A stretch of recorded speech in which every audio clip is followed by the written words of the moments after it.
They didn't just attack an old man. They tried to end him. And you know what the sickest part is? The WWE Universe sat there and cheered while Bronson Reed and Bron Breakker turned Paul Heyman into a broken, bloodied mess on that canvas. Two absolute monsters, combined weight of over 600 pounds, decided that destroying a 59-year-old advocate wasn't just necessary, it was entertainment. But here's what nobody's talking about, here's what's got me absolutely furious. This wasn't about sending a message to Roman Reigns. This wasn't about making an impact. This was about two cowards picking the easiest target in the room because they knew Heyman couldn't fight back. And if you think I'm overreacting, if you think this was just good heel work, then you're exactly the problem with wrestling fans today. Drop a comment right now and tell me I'm wrong. I dare you. Before we break down every disgusting second of this assault, and trust me, we're going frame by frame through this atrocity, I need you to do something. That subscribe button right there. Smash it. Hit that notification bell like Bronson Reed hit those tsunamis on Heyman's ribs. Because Ring Rumble 1 is the only channel giving you the raw, unfiltered truth that every other wrestling channel is too scared to say. We don't play favorites here. We don't sugarcoat. We call it like we see it, and what I saw on Monday Night Raw was absolutely sickening. Now let's get into this. Let me set the scene for you, because context matters here. Paul Heyman, the wise man, the special counsel to Roman Reigns, standing in that ring doing what he does best, talking. The man's a master on the microphone, we all know this.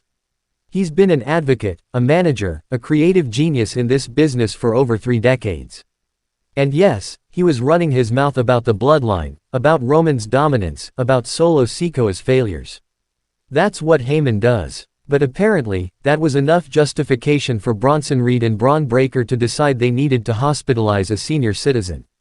Think about that for a second. Really think about it. Bronson Reed, a 330-pound wrecking ball from Australia, and Bron Breakker, a 230-pound genetic freak who's built like he was created in a laboratory specifically to hurt people. These two absolute units, in the prime of their physical careers, looked at Paul Heyman, a man who hasn't taken a bump in years, a man who literally has a medical history longer than most wrestling careers, and thought, yeah, he's the guy we need to destroy to prove we're legitimate threats. Does that sound like strength to you? Does that sound like two badasses making a statement?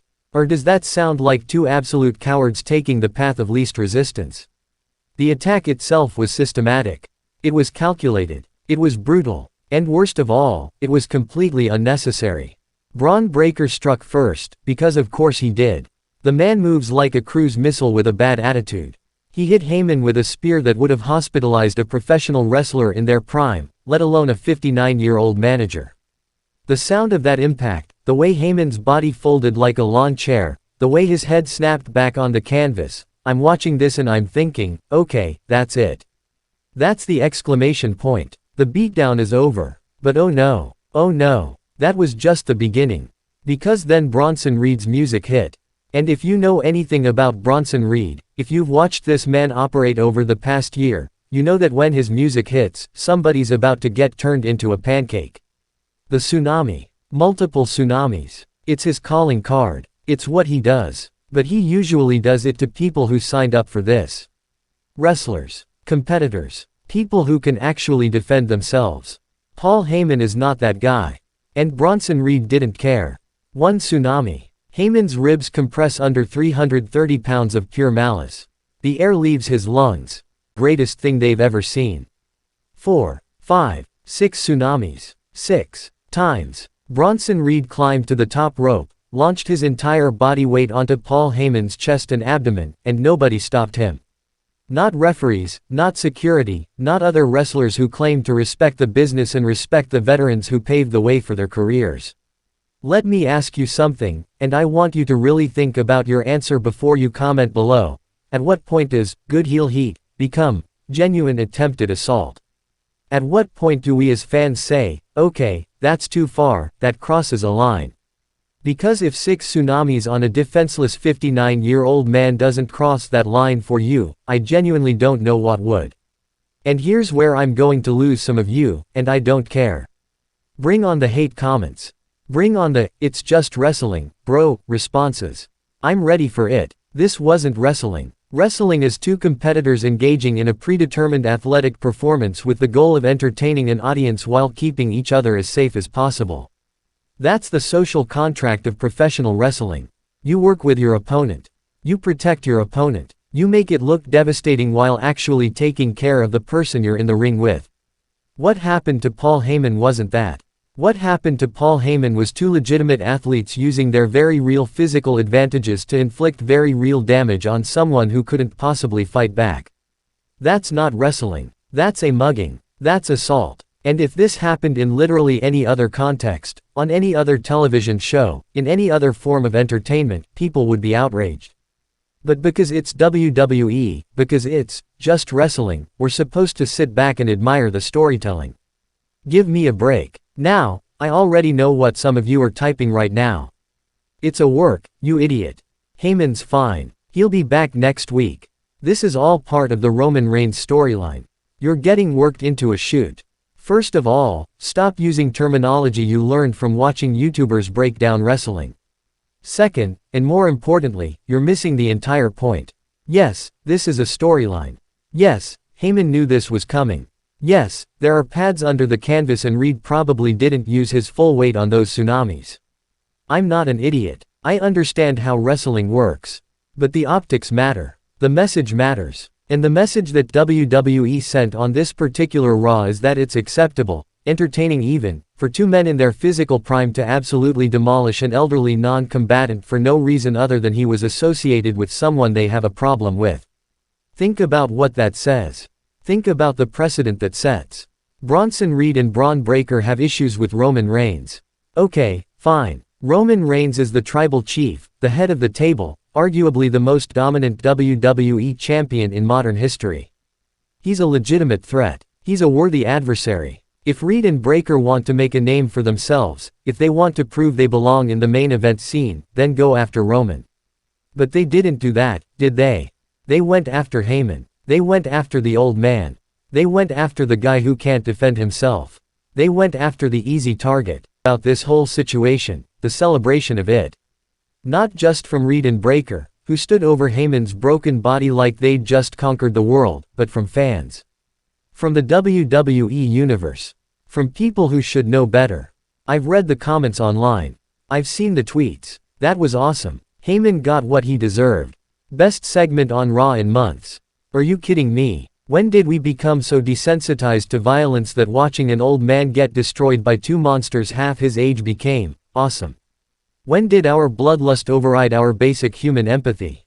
And before you say, it's just a TV show, stop being so sensitive, let me remind you that Paul Heyman is a real person. Those were real impacts. That was real pain on his face. The medical personnel who stretchered him out weren't there for show. They were there because there was genuine concern that Heyman might have suffered serious injuries. Broken ribs, internal bleeding, concussion. These are all legitimate possibilities when you have 330 pounds of human being splashing onto your chest 6 times. But sure, let's just call it entertainment and move on, right? Here's my prediction, and you can hold me to this. This storyline is going to lead to Roman Reigns coming back for revenge. He's going to destroy Bronson Reed and Bron Breakker, probably in some big match at a premium live event. The bloodline will stand tall. Justice will be served. The good guys win, the bad guys lose, and everything goes back to normal. And everyone will forget that to get to that satisfying conclusion, we had to watch a 59-year-old man nearly get killed on live television. Is that really worth it? Is that really the price of good storytelling? I don't think so. Look, I get it. Bronson Reed needs to be established as a legitimate monster. Bron Breakker needs to cement his place as a future main eventer. WWE needs to create compelling television that keeps people watching. I understand all of that. But there are 1,000 different ways to accomplish those goals without resorting to beating up defenseless old men. Have Reed and Breakker destroy active wrestlers. Have them run through the entire locker room. Have them take out security guards, referees, multiple opponents at once. Show us their dominance by having them overcome actual obstacles, not by having them target the easiest victim available. That would be compelling. That would be impressive. That would make me believe they're legitimate threats. What they did to Heyman just makes me think they're cowards hiding behind their size and strength. So here's what I want from you. Comment section is open. Tell me if I'm wrong. Tell me if I'm overreacting. Tell me if you think Bronson Reed and Bron Breakker are justified in what they did. Or tell me if you agree that this crossed a line. But whatever you do, don't just sit there silently. Don't just consume this content and move on. Engage with it. Share this video. Get this conversation started. Because if we just accept this kind of storytelling without questioning it, without pushing back against it, then we're telling WWE that this is what we want. And I, for one, don't want to live in a world where destroying old men is considered peak entertainment. This has been Ring Rumble 1, bringing you the truth that nobody else will say. Hit that like button if you agree, smash that subscribe button for more content like this, and I'll see you in the next one. Because this conversation is far from over.